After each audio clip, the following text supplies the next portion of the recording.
Jadinya saya pun dah siap tulis tu. Saya pun keluarlah daripada bilik air. Dah siap-siap pakai baju apa semua. Dan suami saya pun masuk. Dan saya duduk je kat luar tu. Tunggu reaksi daripada suami saya. Sebab cermin waktu tu masih berkabus lagi. Sekali suami saya jerit tau daripada dalam. Sayang? Sayang? Awak tulis apa ni? Tulis apa? Mana ada tulis apa-apa bang? Tu? Tulisan tu berambus. Bang, itu je ke bang yang abang nampak? Tak ada tulisan lain ke? Tulisan lain? Tak ada pula tulisan lain sayang.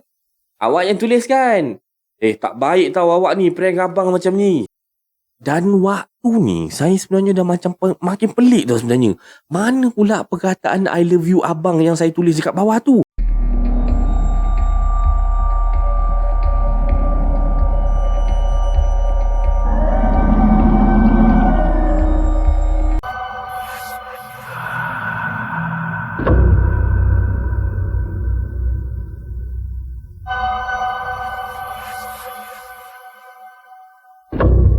Assalamualaikum warahmatullahi wabarakatuh dan salam sejahtera kepada anda semua.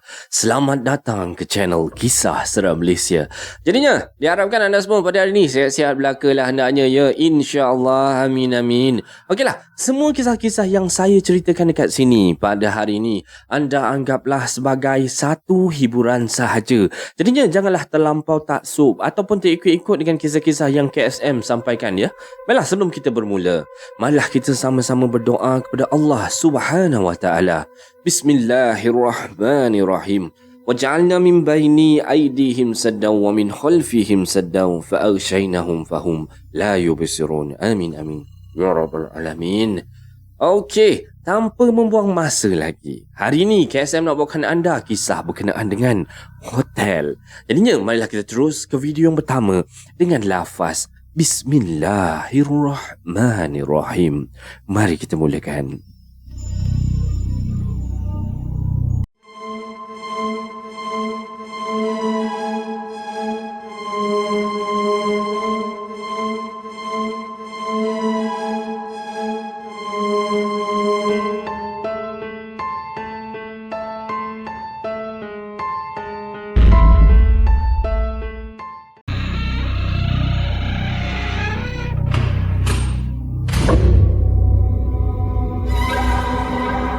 Okey, macam yang KSM katakan tadi, untuk kisah yang pertama ni, kisah berkenaan dengan hotel kan? Jadinya, kita terus dengan kisah yang pertama.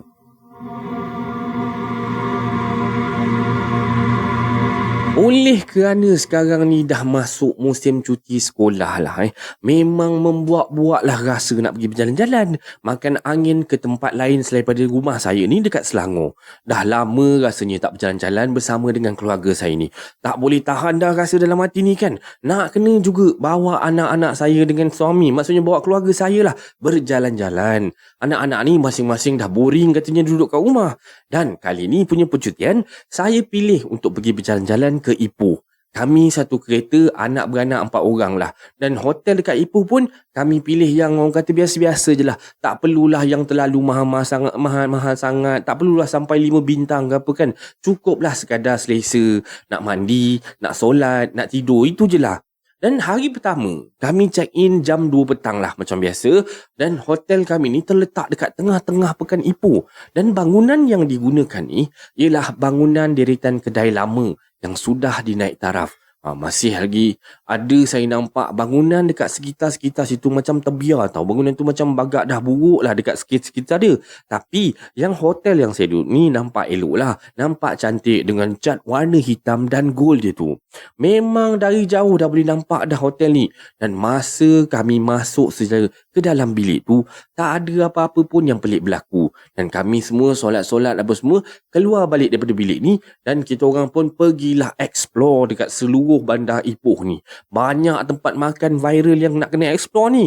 Dan bila tengok dekat video-video tu yang viral-viral dekat social media tu, macam sedap sangat-sangat kan. Terliur pula rasanya. Tak sabar rasa nak pergi. Habislah kita orang pergi pada hari tu, sana sini kita orang pergi sekitar-sekitar Ipoh tu lah, untuk nak rasa masakan makanan-makanan yang ada dekat Ipoh yang viral tu lah. Semua tempat kita orang nak rasa tau. Kami balik ke hotel pun lebih kurang waktu tu hari pun dah gelap dah. Dah malam dah masa tu. Dan deretan kedai yang tadi siang ni nampak macam meriah benar nampaknya. Semua dah bertukar sunyi. Sepi je dekat kawasan tu tau. Dan dekat kawasan parking kereta ni pun tinggal beberapa kerat biji kereta je kat situ. Berbanding dengan waktu siang tadi. Parking pun susah nak cari siang tadi. Tapi sekarang ni memang lapang. Kosong macam tu je. Dan waktu tu baru pukul 9 lebih malam tau. Dan kawasan tu saja mungkinlah nampak sepi. Dekat depan hotel saya ni nampak jalan besar. Dekat jalan tu masih banyak lagi kereta. Tapi waktu ni kita orang tak adalah fikir apa-apa. Tak fikir banyak pun. Dan saya pun teruslah naik ke bilik. Dan bergegas nak mandi dalam bilik. Sebabnya nak solat apa semua nak siap-siap lah. Jadinya masa nak mandi tu saya masuklah dalam bilik air. Masa masuk dalam bilik air tu saya perhati betul-betul. Cantik bilik air dia ni. Besar, luas macam tu kan. Memang dia punya modern lah dia punya decoration konsep dalam bilik air tu. Tadi waktu siang ambil wuduk je. Tak mandi pun. Jadinya tak adalah nak perhatikan betul-betul keadaan dalam bilik air tu macam mana rupa dia. Dekat dalam bilik air ni ada satu cermin besar tau. Sangat-sangat besar tu dekat depan sinki tu. Dan cermin tu tak adalah apa-apa. Bersih, elok je, bersinar-sinar macam tu. Dan semua pakaian-pakaian yang saya bawa ni nak salin tu nanti, saya dengan tuala-tuala apa semua, saya dah sangkut dekat tempat yang sangkut tu yang disediakan kat situ lah. Sangkut elok-elok kat situ. Yelah, kenalah sangkut betul-betul kan. Kalau jatuh nanti kan basah, dah susah nanti kan. Dan mestilah saya letak, pastikan betul-betul saya letak elok-elok. Dan saya pun buka, pilih shower tu. Dan air turun daripada bumbung atas shower head tu lah. Jenis tanam dalam bumbung macam tau. Macam mandi hujan rasa dia. Memang lama lah saya mandi kat dalam tu. Sebab segar je rasa badan ni kan kena air suam-suam macam tu. Faham-faham sajalah. Bila air suam kita pasang ataupun air panas kita pasang ni, satu bilik air tu dia akan berkuap tau. Jadinya cermin yang dekat depan yang besar saya cakap tadi pun siap berkabus habis lah. Dan putih je. Tak nampak muka saya pun. Habis je mandi. Nak lap-lap badan lah Saya pergi keluar tu lah. Keluar daripada tempat mandi tu, saya pergi dekat depan cermin tu. Terkejut bila saya tengok tuala dengan baju saya ni dah berterabuk dekat atas lantai tau. Macam mana boleh jatuh pula ni? Tadinya saya rasa macam dah saya sangkut, dah letak elok-elok, dah baik-baik dah sangkut tu kan. Tak ada apa-apa lah. Mungkin waktu tu saya salah letak lah agaknya kan. Silap saya sendirilah agaknya. Lepas tu pun saya pun menghadap lah cermin yang berkabus tadi. Konon-konon nak tulis-tulis lah kat situ kan. Nanti kalau suami masuk ujat lagi, mesti dia terkejut macam tu kan. Tapi belum sempat saya ni nak tulis apa-apa, ada tulisan mulai muncul sendiri dekat atas cermin bahagian atas tau. Kedudukan itu agak tinggi daripada saya. Suami dengan anak-anak saya. Dan anak-anak saya pun waktu tu masing-masing baru je umur dalam 8 ke 10 tahun. Tak adalah tinggi mana dia orang ni. Yang paling tinggi dalam keluarga kami ni pun suami saya je. Tapi tulisan itu terletak macam lebih tinggi lagi kat atas. Rasa dia macam tak logik. Kalau suami saya yang tulis tau. Dan masa tu saya dah mula macam meremang tau. Dah rasa macam lain macam lah sebenarnya. Aku belum tulis apa-apa pun. Tulisan ni siapa yang buat? Dan saya jugalah yang mula-mula masuk dalam bilik air ni mandi. Selain daripada suami dengan anak-anak saya. Waktu ni dah fikir, alamak, sudah masalah ni kan. Tulisan yang awal-awal tadi kabur. Sekarang dah semakin jelas tau. Tertulis kat situ, berambus. Siapa pula tulis macam ni kan? Tapi saya masih nak sedapkan hati saya lah. Tak ada apa-apalah ni. Mungkin tak ada apa-apalah ni. Saya pun cubalah tulis dekat bawah-bawah tu jugalah. Saya tulis, love you abang. Macam tu lah kan. Saja nak buat uji kaji sebenarnya. Kalau betul tulisan tu daripada sebelum ni, dan kalau sekarang ni saya tulis ni, mesti akan terkeluar juga nanti kan. Jadinya, bila next nanti suami saya nak masuk bilik air nanti pula, dia pun akan nampak lah benda tu. Jadinya, saya pun dah siap tulis tu. Saya pun keluarlah daripada bilik air. Dah siap-siap pakai baju apa semua. Dan suami saya pun masuk. Dan saya duduk je kat luar tu. Tunggu reaksi daripada suami saya. Sebab cermin waktu tu masih berkabus lagi. Sekali, suami saya jerit tau daripada dalam. Sayang, awak tulis apa ni? Tulis apa? Mana ada tulis apa-apa bang? Tu? Tulisan tu, berambus. Bang, itu je ke bang yang abang nampak? Tak ada tulisan lain ke? Tulisan lain? Tak ada pula tulisan lain sayang. Awak yang tulis kan? Tak baik tau awak ni prank abang macam ni. Dan waktu ni saya sebenarnya dah macam makin pelik tau sebenarnya. Mana pula perkataan I love you abang yang saya tulis dekat bawah tu. Dan saya pun pergilah jenguk sikit. Masuk tengok kat bilik air tu kan. Tengok. Tak ada. Memang serius tak ada apa yang saya tulis tu. Yang ada cuma tulisan bergambus je. Itu je yang ada. Jadinya saya pun tak naklah spoilkan mood holiday kami sekeluarga ni. Saya cakap je lah kan. Yang memang mama yang tulis lah. Saja je nak prank abang macam tu. Sebab nampak benda tu berkabur-kabur kat cermin tu. Best pula tulis-tulis kan. Padahal dalam hati saya ni dah tak tentu arah tahu rasa waktu tu. Dan hal tu macam tu malam tu berlalu macam tu je lah. Sebelum naik ke hotel tadi, kami adalah beli jajan-jajan, kopok-kopok kan. Bolehlah makan-makan sambil tengok TV. Anak-anak sibuk katanya nak tengok TV sambil makan-makan kopok. So kami pun layanlah tengok TV lepas semua dah siap mandi, dah siap solat semua. Kita orang pun ramai-ramai duduk dekat depan TV tu sambil tengok movie. Nasib baiklah waktu tu ada movie dekat TV3 tu. Kalau tak silap saya lah kat TV3 lah. Tengah tengok TV tu bersama-sama. Saya tengok perhatikan je masing-masing mata dah makin kuyu tau. Lepas tu satu persatu pun dah lena tau. Tinggallah saya seorang-seorang je dalam bilik tu. Masih terkebil-kebil lagi tengok TV. Dan saya sebenarnya ingatkan nak kejutkan suami, suruh dia tidur dekat atas katil. Tapi bila tengok anak-anak dengan dia ni dah nampak macam jenyak sangat diorang ni, teruslah saya biarkan je lah diorang ni tidur dekat depan TV tu. Saya pun naiklah atas katil. Cubalah nak lelapkan mata saya ni. Tiba-tiba kan, waktu time-time macam ni pula lah, saya boleh teringat balik semula pasal cermin dalam bilik air tu. Tak boleh cakap memang terus meremang tau time ni. Dan bilik waktu ni dah lah gelap gelita, mengharapkan lampu daripada dalam bilik air tu je tau. Dan saya pun cuba juga, paksa juga nak lelapkan mata tau. Elok je, baru saya nak pejam mata tu, saya dengar dekat depan pintu bilik saya dah macam giuh sangat tau. Dah macam ada rombongan orang kat depan pintu tu tau.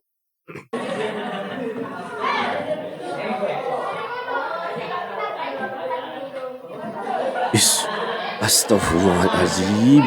Siapa pula malam-malam check-in bilik ramai-ramai ni? Ada rombongan sekolah ke apa? Dan time ni saya tengok jam. Dah pukul 2 pagi tau. Dan bunyi tu sekali lalu je, bising-bising kat depan pintu ni.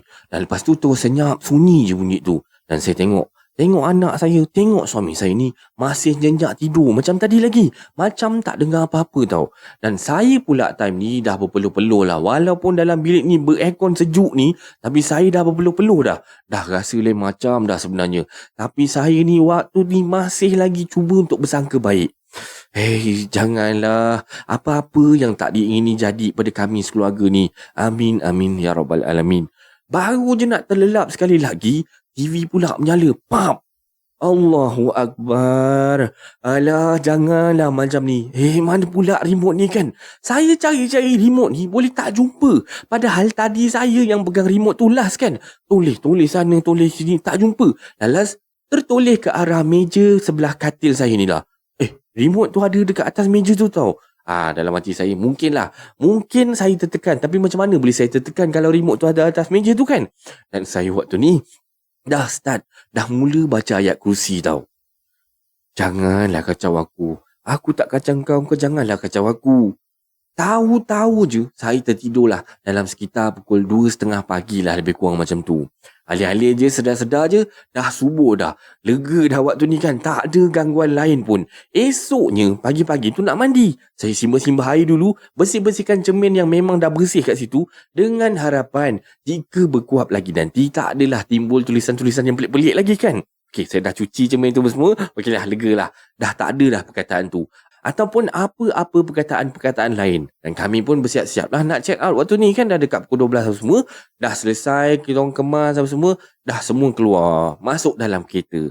Bila semua masuk dalam kereta, saya baru terperasan yang jam saya ni tertinggal dekat dalam bilik. Allahu Akbar. Waktu ni beratnya hati saya ni kan nak naik balik semula atas ni seseorang pula tu.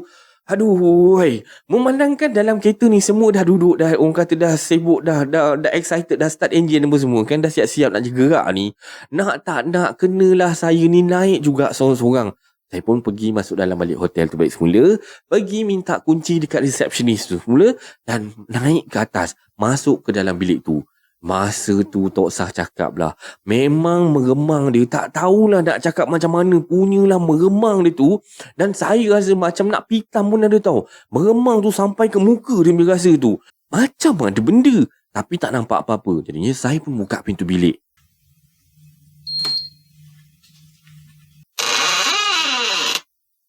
Dan saya masuk je cepat-cepat. Terus cari-cari jam saya kat mana kan. Dan saya sebenarnya memang pasti yang saya letakkan jam ni dalam laci meja sebelah katil tu. Tapi saya cari kat situ tak ada pula. Dan time ni memang dah berpeluh-peluh dah. Memang dah berpeluh sejuk dah saya ni kan. Ikutkan hati ni memang nak je saya ni sedekahkan jam tu dekat cleaner hotel. Tapi bila fikir-fikirkan yang tu adalah hadiah anniversary daripada suami saya tahun lepas, tak sampai hati pula lah nak buat macam tu kan. Jadi nak tak nak terpaksa jugalah kena cari.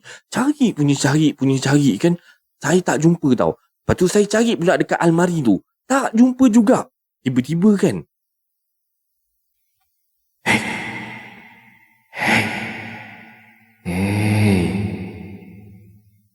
Dan bunyi tu datang daripada dalam bilik air tau. Saya pandang bilik air. Terpandang sekali jam saya ni betul-betul ada dekat depan pintu bilik air tu tau. Terus saya capai jam tu, berlari saya keluar pintu tu, tarik kunci terus tutup pintu, kedebam. Terus berlari pergi lift tau. Masuk lift, terus hilang rasa mengemang-emang apa semua tadi tu. Hilang terus tau. Ya Allah, apa benda lah agak ni. Aduh, Dan masa saya nak pulangkan kunci tu, saja je lah orang kata, saja je nak tanya receptionist tu kan. Saya pun tanyalah dekat receptionist hotel tu. Dek, semalam kan, ada ke rombongan budak-budak ke check-in dekat sini dalam pukul 2 pagi macam tu? Ha? Mana ada kak? Tak ada pula. Semalam guest yang dekat hotel ni ada je dalam 2 bilik je. Satu bilik akak dan satu lagi bilik tingkat atas tu. Lagipun kak, kita dekat sini last check-in pukul 10 malam kak. Lepas tu dah tak boleh dah nak check-in. Sistem dah tak terima dah.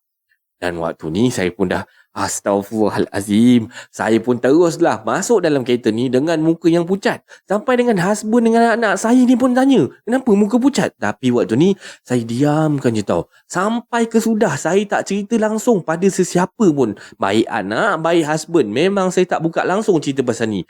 Dan kalau anda semua ni, korang ni pergi bercuti, hati-hatilah ya jika booking ke hotel mana-mana tu. Bacalah apa-apa yang patut sebelum masuk ke hotel tu. Moga tak diganggu makhluk-makhluk yang kita tak nampak ni. Yang mungkin menghuni masa bilik tu kosong, lama tak ada pengunjung tu. Nasib baiklah saya stay kat situ 1 malam je. Kalau ada 1 malam lagi, saya memang nak angkat kaki awal-awal dah. Tak sanggup dah rasa. Benda tu kan, bilik dah biar kosong lama macam tu lah biasanya. Dan selamat bercuti pada anda semua. Dan ini adalah kisah pembukaan Kisah Seram Malaysia pada malam ni. Macam mana anda rasa dengan kisah pembukaan dia? Mana yang tengah pergi bercuti tu kan? Hati-hatilah ya. Baiklah, sebab KSM masih ada lagi 2 kisah pada malam ni. Hopefully taklah terlalu panjang ya. Jadinya kita tengoklah masa ni. Kalau yang kisah yang kedua ni okey, masa dia tak terlalu dragging sangat, kita boleh buat 3 cerita lah.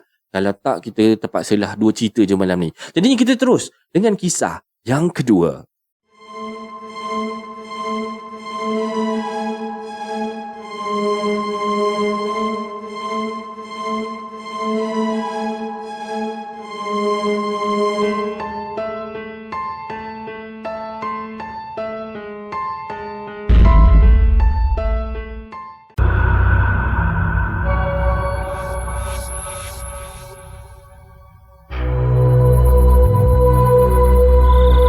Okey, baiklah. Untuk kisah yang kedua ni pula, kita nak kena laju-laju sikit ke?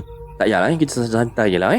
Kita santai-santai sikit. Okey, untuk kisah yang kedua ni masih lagi cerita pasal hotel. Tapi cerita ni pasal pengalaman orang yang bekerja dekat hotel. Kita terus dengan kisah yang kedua. Assalamualaikum warahmatullahi wabarakatuh. Nama saya Hanif dan cerita ni disampaikan oleh supervisor saya yang nama dia Ray, seorang lelaki berbangsa Cina. Okey, insiden ni berlaku dekat sebuah hotel dekat Singapura semasa dia ataupun saya punya supervisor ni masih lagi muda remaja.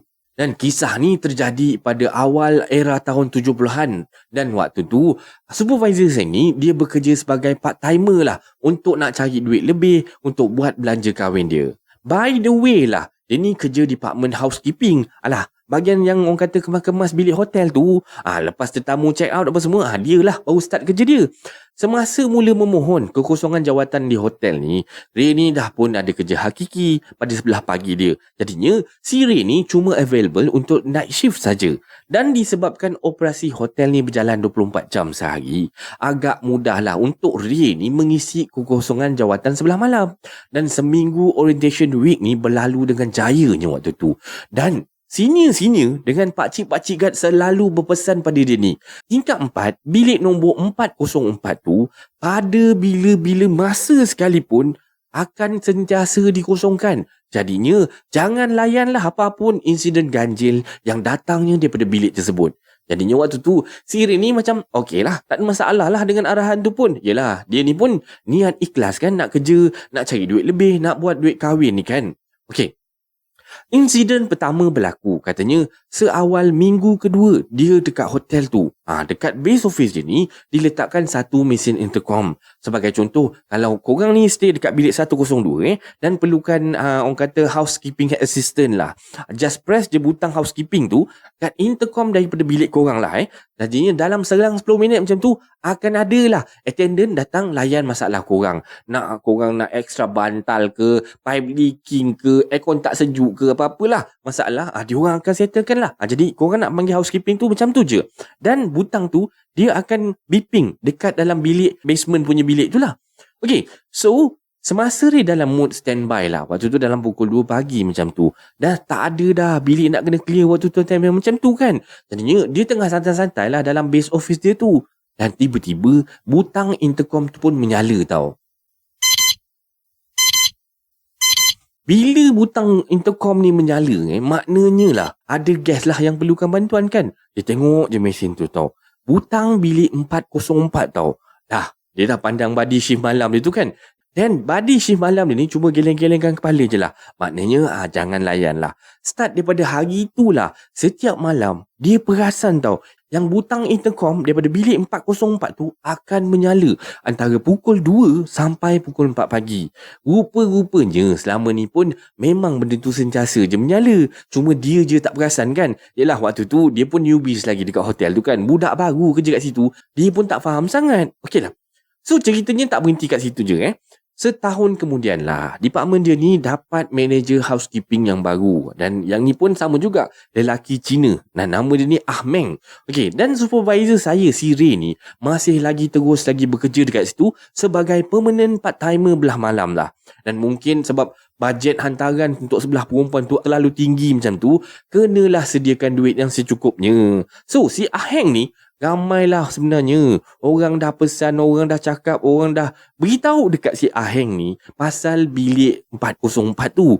Tapi sebabnya dia ni ignorance dia tu, dia tak nak dengan nasihat orang. Dan dia ni jenis always perform beyond expectation punya orang lah.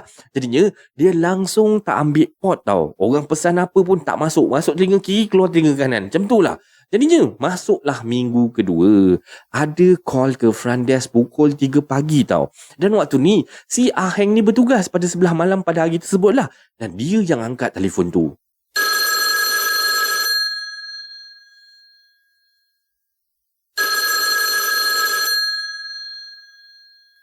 Hello? Front desk? How may I help you?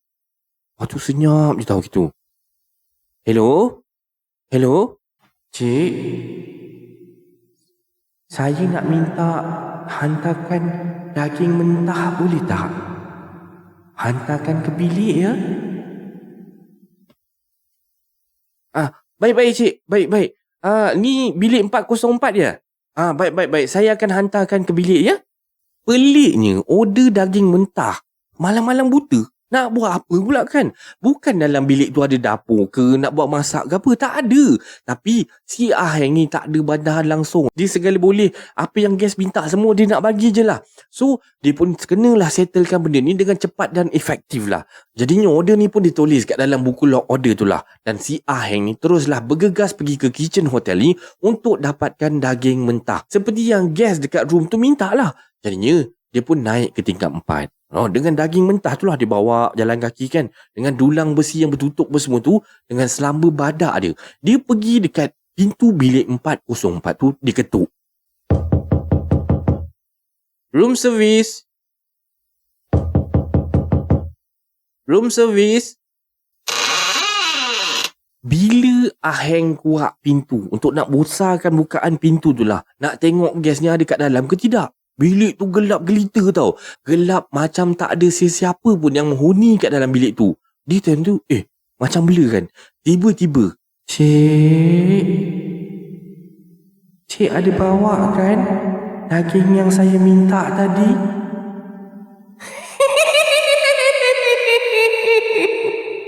Tiba-tiba dia dengar ada suara melerit datang daripada dalam bilik yang pitch black waktu tu, memang gelap gila-gila kan. Dan dia grip kuat-kuat dulang tu yang berisi dengan daging mentah tu kuat-kuat. Dia terus pusing nak lari daripada situ. Bila dia pusing je, pap, seluruh koridor tingkat 4 tu gelap gelita macam black out macam tu. Dan malam tu si Aheng ni lari membuta tuli. Dia berlari tak kira lah, main langgar je. Semua benda dia langgar dengan dulang yang masih dia peluk erat tu lah. Dan si Aheng ni lari berpandukan dengan cahaya exit light yang kecemasan warna hijau kecil tu jauh.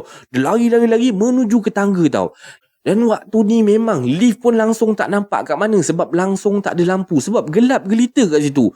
Turunlah dia ni kan. Turun pakai tangga tu kan. Turun tingkat demi tingkat tu dengan keadaan yang susah payah dan kelang kabut tau. Ada beberapa anak tangga tu, dia skip je. Main lompat je ke bawah. Punyalah dia ni panik waktu tu. Sampailah dekat tangga tingkat 2 macam tu. Ada satu susuk tubuh berdiri di bucu dinding tepi tangga tu. Berdiri membelakangkan dia menghadap ke dinding. Dan waktu ni kan, si Aheng ni dah 50-50 dah. Nak turun ke nak naik balik? Nak turun ke nak naik balik kan? Dia tak tahu kan. Perlahan-lahan lah. Dia tak nak dia turun juga sebab dah dekat kan. Perlahan-lahan lah. Dia turun. Sampai melalui betul-betul dekat belakang susuk tu. That moment, bila dia melintas je tu, terus susuk tu berpaling. Pusing menghadap dia macam tu kan. Waktu ni Aheng ni punyalah terkejut. Dia baling dulang tu. Pang kan, dekat makhluk tu lah kan. Jadinya hingar-bingang lah bunyi stainless steel tu jatuh kat tangga tu. Dan Aheng waktu ni dah tak hirau, dah tak peduli dah kan. Dia lari sampai ke bawah sampai dia jumpa lobby. And dekat lobby ni Aheng terus masuk dekat dalam bilik guard tu tau, yang terletak sebelum lift dengan tangga kecemasan utama tu. Dan bila dah Aheng dah macam tu dah mencungap kan, dia relax. Dia cuba bertenangkan balik semula lah diri dia. Barulah dia berani cerita dekat 2 orang guard Melayu kat situ. Yang bestnya, lepas bercerita tu, bilik guard yang cuma ditutup dengan cermin lutsina yang besar tu, dan dalam tu ada banyak CCTV dalam tu, ada orang main ketuk-ketuk pula tau.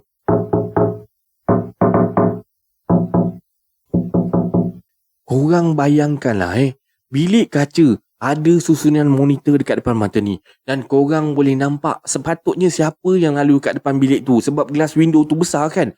Pula tu ada bunyi ketukan. Tapi tak nampak sesiapa kat situ. Dan ketukan tu berlangsung tak lama lah waktu tu. Tapi 2 guard Melayu tu dah pengsan dah. Terkulai dekat situ, dah terbaring. Dan tak tahulah kenapa tiba-tiba pengsan je kan.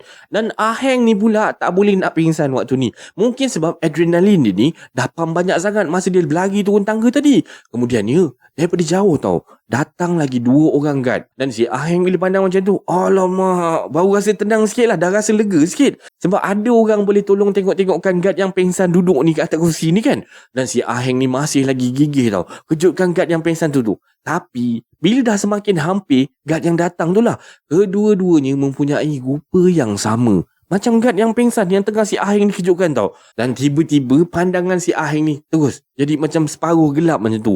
Dia toleh ke kursi tempat guard yang tengah kejutkan tu, kosong.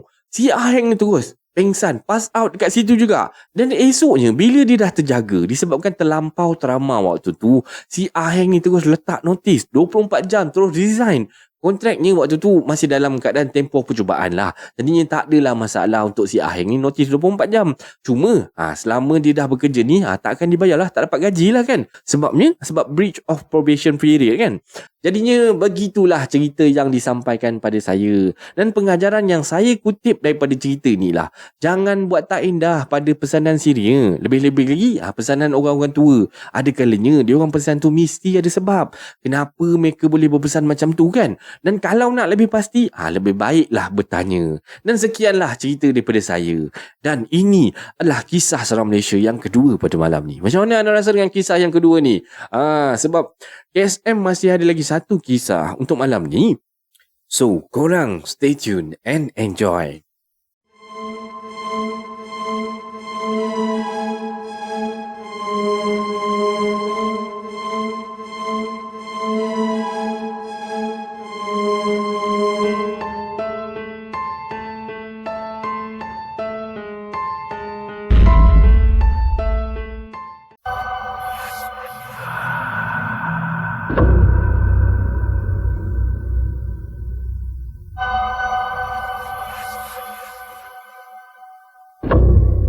Okey, baiklah. Sampailah kita ke kisah yang terakhir pada malam ni ya.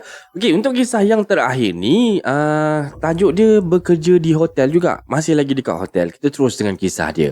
Assalamualaikum warahmatullahi wabarakatuh. Waalaikumsalam warahmatullahi wabarakatuh. Okey, nama saya Epul, tapi member-member panggil saya Poi.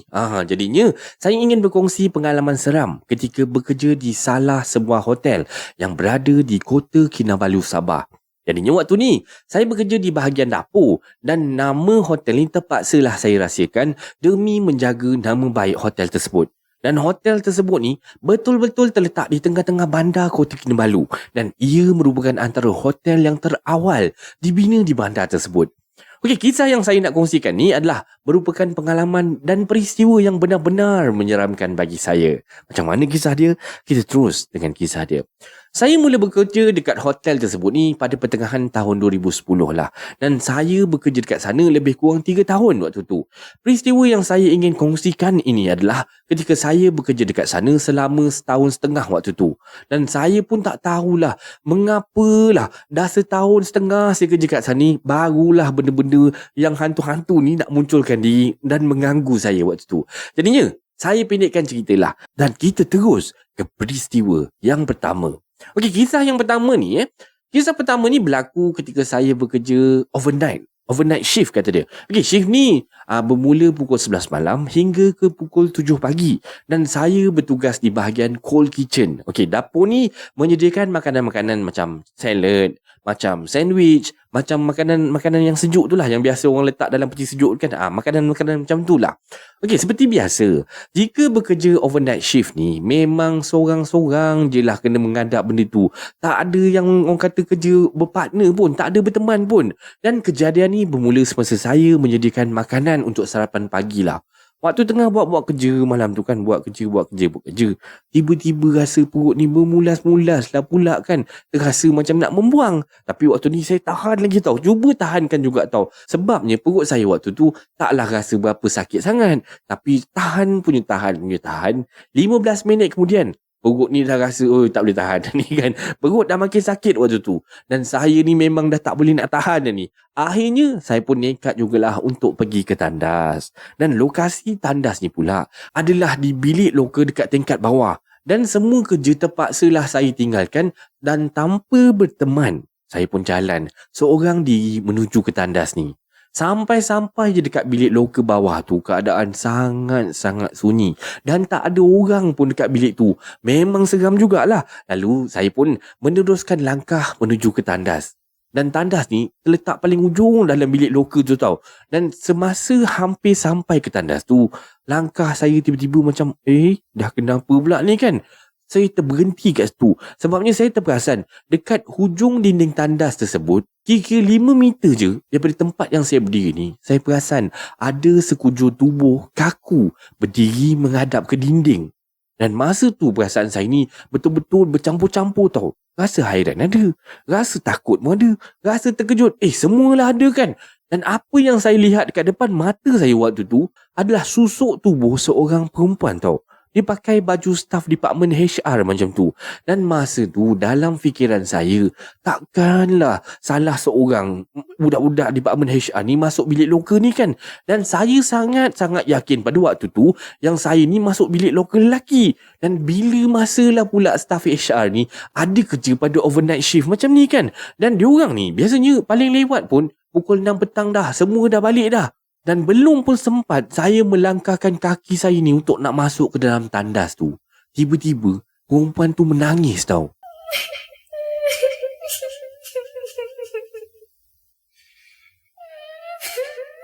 Aduh, aku dah sakit perut ni.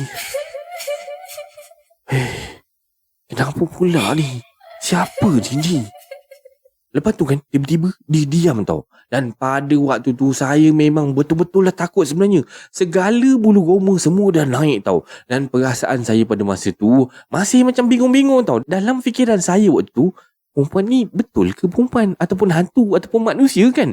Dan dalam keadaan saya masa tu, memang betul-betul terpaku dah. Dah terdiam tau. Keras dah macam patung dah, tak boleh nak bergerak kat situ.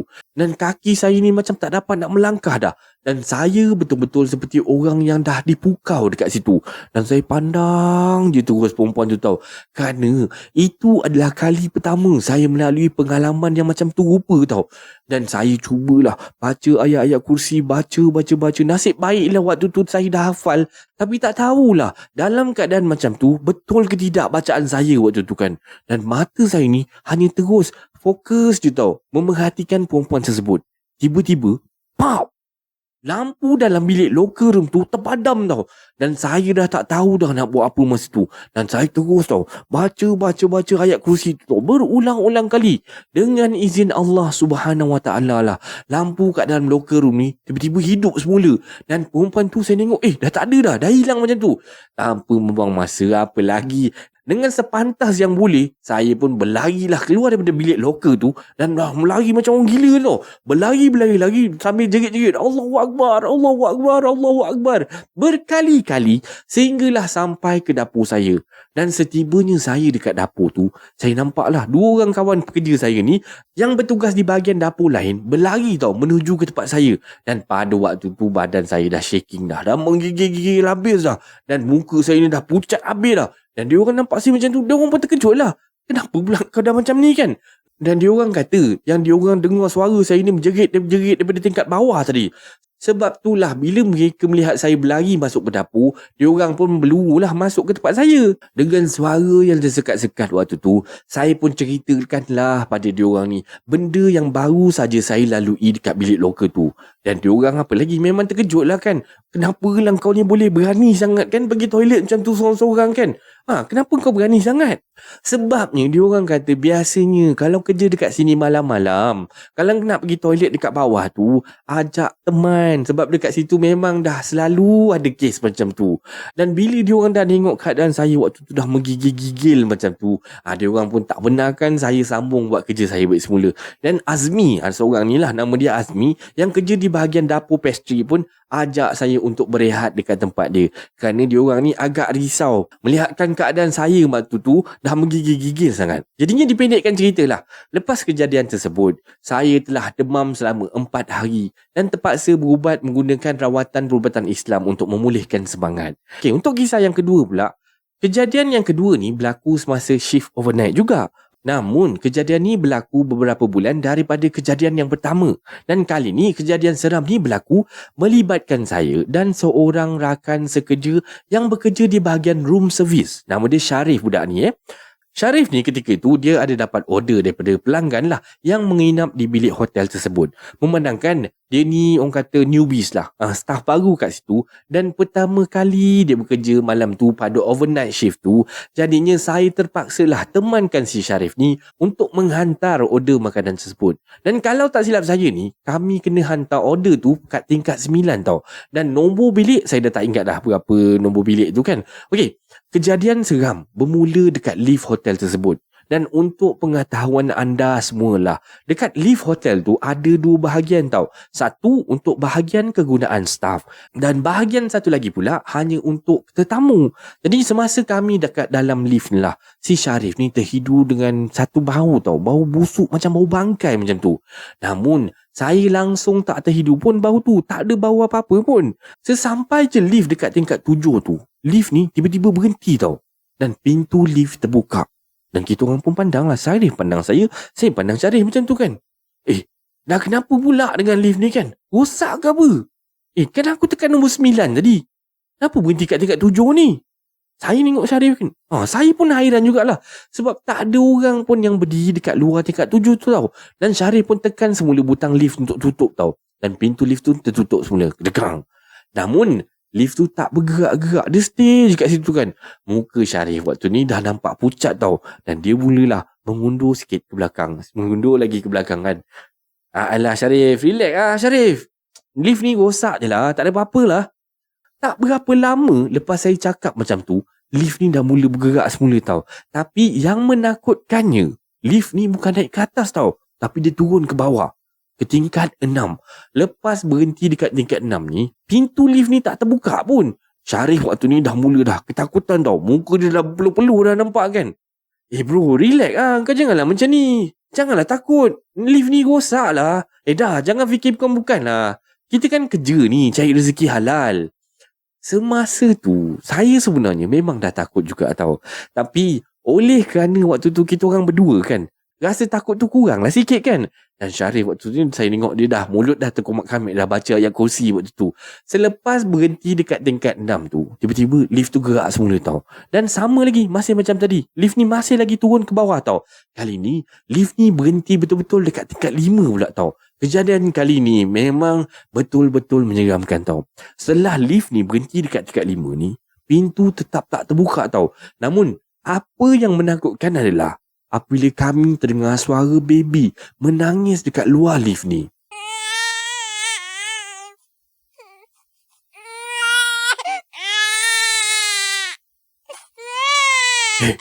Syarif, kau dengar tak tu Syarif?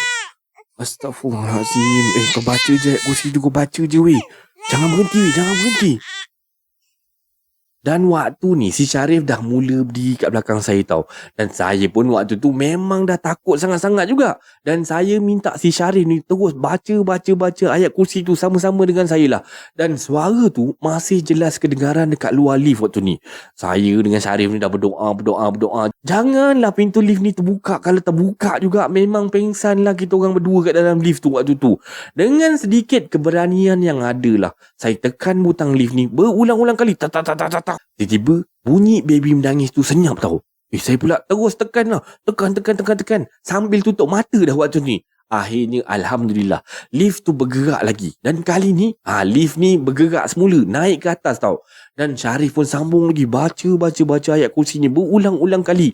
Namun wajah dia saya perhatikan masih tetap pucat tau. Dan akhirnya lift ni pun sampailah berhenti dekat tingkat 9. Dan pintu lift ni terbuka tau. Macam biasa terbuka.